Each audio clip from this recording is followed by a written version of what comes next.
Good morning friends. ஜெபிக்கலாம் வாங்க என்ற குடும்ப ஜெபத்துக்குள்ளாக நான் உங்களை வரவேற்கிறேன். நான் ரெவரண்ட் சேரா ஏப்ரஹாம். இந்த நாளுக்குரிய வாக்குத்தத்த வசனத்தை நான் வாசிக்க கேட்போமாக. 2 நாளாகவும் 14வது அதிகாரம் 11வது வசனம். கர்த்தாவே பலமுள்ளவனுக்காகிலும் பலனற்றவனுக்காகிலும் உதவி செய்கிறது உமக்கு லேசான காரியம். ஆண்டவருக்கு எல்லாமே லேசான காரியம் தான். நமக்கு தான் எல்லாமே பாரமுள்ளதா இருக்கும், கஷ்டமா இருக்கும். நம்முடைய ஒரு பிரச்சனையுமே பயங்கர ஒரு ஹெவியா இருக்கும் நமக்கு. ஐயோ, இந்த நாளை நான் எப்படி கழிக்க போறேன், இந்த நாளை நான் என்ன பண்ண போறேன், நான் என்ன செய்ய போறேன், எனக்கு புரியலையே, இதை நான் எப்படி தாண்டி போறேன் அப்படின்ட்டு நிறைய பேர் இன்னைக்கு காலையில எழுந்து ஒருவேளை கவலையோடு இருக்கிறீங்களா, கஷ்டத்தோடு இருக்கிறீங்களா?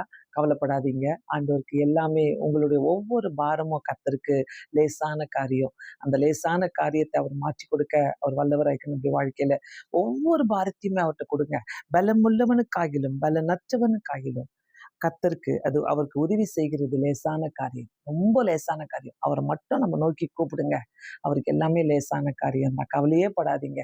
கண்களை மூடி நாம் ஜெபிக்கலாம். பரலோக பிதாவே, இந்த கரங்களில கொடுக்கிறேன் ஐயா. இந்த புதிய நாளை கொடுத்ததுக்காக ஸ்தோத்திரம் ஆண்டவரே. முக்கியமாக இயேசு சுவாமி ஆண்டவரே, யார் யாரெல்லாம் ஆண்டவரே பெரிய கவலையோடு கஷ்டத்தோடு இந்த நாளில எழுந்திருக்கிறார்களோ ஆண்டவரே, உங்களுடைய கரங்களில கொடுக்கிறேன். இந்த பிரச்சனையை நான் எப்படி தாண்டி போவேன், இந்த கஷ்டத்தை நான் எப்படி கடந்து போவேன்னு சொல்லி ஆண்டவரே, கஷ்டத்தோடு பாரத்தோடு இருக்கிறவங்களுக்கு ஆண்டவரே, பலன் உள்ளவனுக்காகிலும் பலனற்றவனுக்காகிலும் உதவி செய்கிறது உமக்கு லேசான காரியம் ஆண்டவரே. ஏசப்பா, எங்களுடைய ஒவ்வொரு கஷ்டமும் உமக்கு லேசான காரியம் ஆண்டவரே.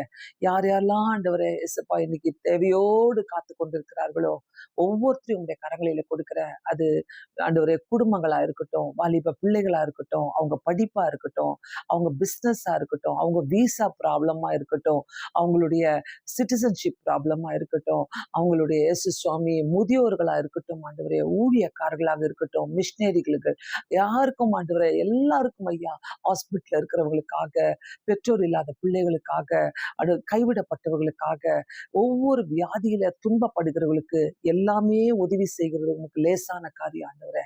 இந்த நாளிலே நாங்கள் உங்களை நோக்கி பார்த்து கெஞ்சுகிறோம் ஐயா.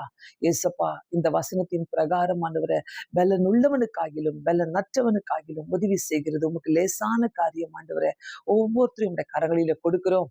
கஷ்டத்திலும் ஆண்டவரே, நஷ்டத்திலும் ஐயா, கடன் பிரச்சனையில ஆண்டவரே, வீடுகள் பிரிந்து கிடக்கிறது, குடும்பங்கள் பிரிந்து கிடக்கிற சூழ்நிலையில இயேசு சுவாமி எல்லாமே உதவி செய்கிறது உமக்கு லேசான காரியம் ஐயா. உடைய கரங்களில கொடுக்கிறோம்.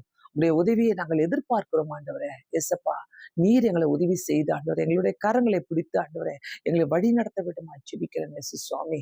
பொறுப்பேற்றுக் கொள்ளுங்க. எங்க தேசத்தையும் உடைய கரங்களில கொடுக்கிறோம் ஆண்டவரே. கஷ்டத்திலும் இருக்கிற ஆண்டவரே, எல்லா தேசங்களையும் இந்த கரங்களில கொடுக்கிறோம். பொறுப்பேற்றுக் கொள்ளுங்க. ஆசீர்வதிங்க. இந்த நாள் நாங்க சந்தோஷமாக கழிக்க எங்களுக்கு உதவி செய்யுங்க.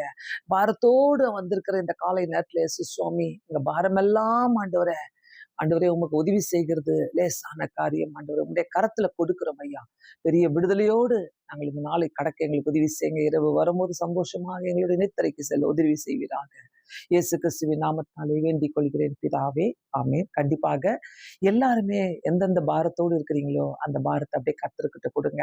அவருக்கு உதவி செய்கிறது அவருக்கு லேசான காரியம். எல்லா பாரங்களும் அவருக்கு லேசான காரியம் தான். அவர் நமக்கு உதவி செய்வார். God bless you all. Thank you so much. Have a blessed day.